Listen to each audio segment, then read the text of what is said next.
Police commissionerate Kanpur के अंतर्गत बर्रा थाना क्षेत्र के हृदेव नगर स्नेह चौराहा में शुक्रवार शाम एक दिल दहला देने वाली घटना ने पूरे क्षेत्र को झकझोर कर रख दिया। घर के बाहर खेल रहे 6 साल के मासूम बच्चे का पहले अपहरण किया गया। इसके बाद देर शाम बेरहमी से हत्या कर दी गई। परिजनों ने जब खोजबीन की और पुलिस को सूचना दी तो सीसीटीवी फुटेज में मोहल्ले का ही युवक शिवम सक्सेना बच्चे को अपने साथ ले जाता हुआ नजर आया। पुलिस ने तुरंत जांच शुरू की और देर रात पांडू नदी से बच्चे का शव बरामद किया गया।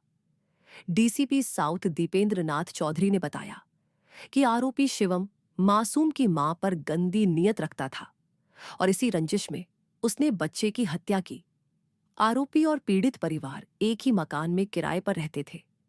जानकारी के अनुसार आरोपी भागने की फिराक में था, लेकिन पुलिस ने मुठभेड़ के दौरान उसे पकड़ लिया। मुठभेड़ में उसके पैर में गोली लगी। पूछताछ में शिवम ने गला दबाकर हत्या करने की बात कबूल कर ली है। फिलहाल आरोपी को हिरासत में लेकर आगे की कार्रवाई की जा रही है। कल दिनांक 24/10/2025 को दिन में लगभग 3 बजे थाना बर्रा को 112 के माध्यम से सूचना प्राप्त हुई कि हरदेव नगर मोहल्ले का रहने वाला आयुष सोनकर लापता है। इस सूचना पर थाना बर्रा की टीमें सक्रिय हुई और उन्होंने 3 टीमें इसके लिए गठित की और लगातार सीसीटीवी फुटेज को देखना शुरू किया। तो इसका पड़ोसी जो एक ही मकान में किराए पे रहता था, शिवम, उसके साथ ये बच्चा जाता हुआ दिखाई दिया। लेकिन जब वापस ये बच्चा नहीं दिखा और शिवम अकेले आ रहा था तो पुलिस को थोड़ा शक हुआ और उसने फिर अन्य टीमें लगा करके इसकी तलाश शुरू कराई। बाद में लगभग शाम को लगभग 8 बजे इस बच्चे की डेड बॉडी बाहर की तरफ पांडू नदी में उसके प्रवाह में मिली और इस सूचना पर सभी उच्चाधिकारियों ने घटनास्थल का निरीक्षण किया था। फोरेंसिक की टीम भी आई थी। उसके पश्चात उसके परिजनों को सूचना दी गई। परिजनों के माध्यम से फिर उनके साथ शव को पोस्टमार्टम के लिए मॉर्चरी भेजा गया था, लेकिन अभियुक्त उस समय नहीं मिल पाया था।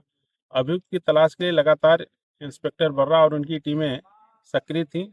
आज रात्रि में यह सूचना इंस्पेक्टर बर्रा को मिली कि इस घटना में शामिल अभियुक्त कहीं भागने की फिराक में है और रेलवे स्टेशन पर जाने की उसकी संभावना है। इस सूचना पर अर्रा मोड़ और अन्य 2 स्थानों पर इसकी चेकिंग शुरू की गई।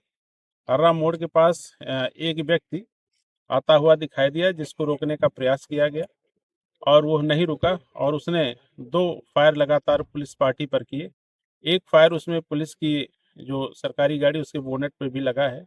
जवाबी कार्रवाई में पुलिस ने फायरिंग की तो एक गोली उस अभियुक्त के पैर में लगी और अभियुक्त गिर गया। उसके कब्जे से एक अदद तमंचा, 2 खोखा कारतूस, एक जिंदा कारतूस बरामद हुआ और पूछने पे उसने अपना नाम शिवम पुत्र राम नारायण बताया और उसने इस पूरी घटना में होना स्वीकार किया है। अभियुक्त को मानवाधिकार के नियमों के तहत उसको मेडिकल हेल्प हेतु हाईलाइट हॉस्पिटल भेजा गया है, जहाँ पे उसका इलाज चल रहा है। प्रकरण में चूँकि जो आयुष था उसकी हत्या हुई है और इसने गला दबा करके हत्या करना बताया है। फिर भी पोस्टमार्टम के पश्चात मृत्यु का सही कारण पता चल पाएगा और इस संपूर्ण घटनाक्रम में हमारी टीम ने बहुत उत्कृष्ट कार्य किया है। बच्चे की लाश की बरामद की और उसके थोड़ी देर पश्चात उस अभियुक्त की मुठभेड़ गिरफ्तारी। इसके लिए इंस्पेक्टर बर्रा, एसीपी नौबस्ता, एडीसीपी साहब का विशेष प्रयास रहा है और इंस्पेक्टर बर्रा की टीम की इसके लिए भूरि भूरि प्रशंसा की जाती है।